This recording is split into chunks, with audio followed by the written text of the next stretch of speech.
Yeah, Kuje for me was just a retreat for rest, prayers, and reflection. But seriously, on the 29th of January this year, at about 6:30 p.m., my wife came up to my room and said there are some gentlemen that knocked and just walked into the room, dark-suited, walked into the door.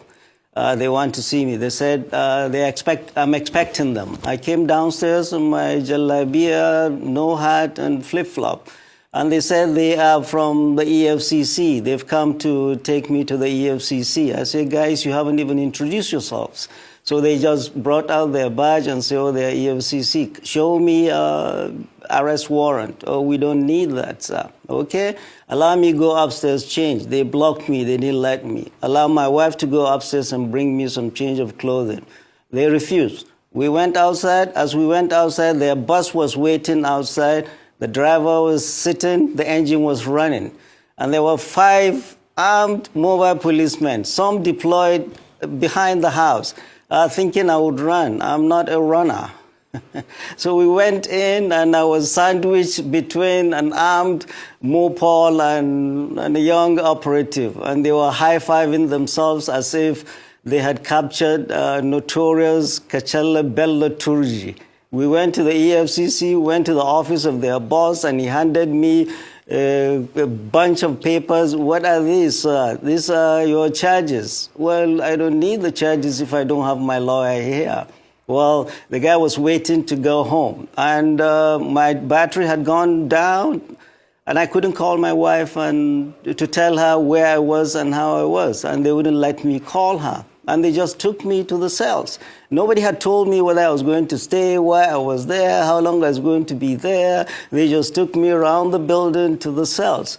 Entered the cells, well, a lot of them were youth. They recognized me from the previous brouhahas in Nigeria. And they came up to me wishing me good luck and best wishes. I had serious headache because, remember, I had fasted for over 14 hours by then. I hadn't eaten or drunk anything. They brought me a sachet of pure water and tea. I drank and went to sleep. And then the next morning, they took us to, they called my name out. We were going to court. We went into the bus. Well, when we came out of the building, they had placed their official photographer to be taking photographs of me without a hat, in jalabia, in flip-flop. That was when I realized these guys are up to no good. All they're interested is to demean me, dehumanize me, and weaken my spirit. They don't know who they're dealing with.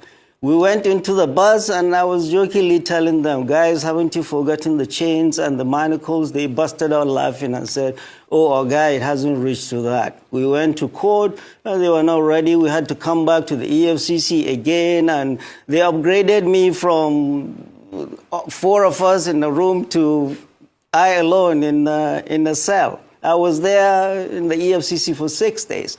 After that, I was arraigned in court, and then the judge did not give me bail. Her reason, well, she had a cold. I was put back to Kuje. I was in Kuje for 24 days.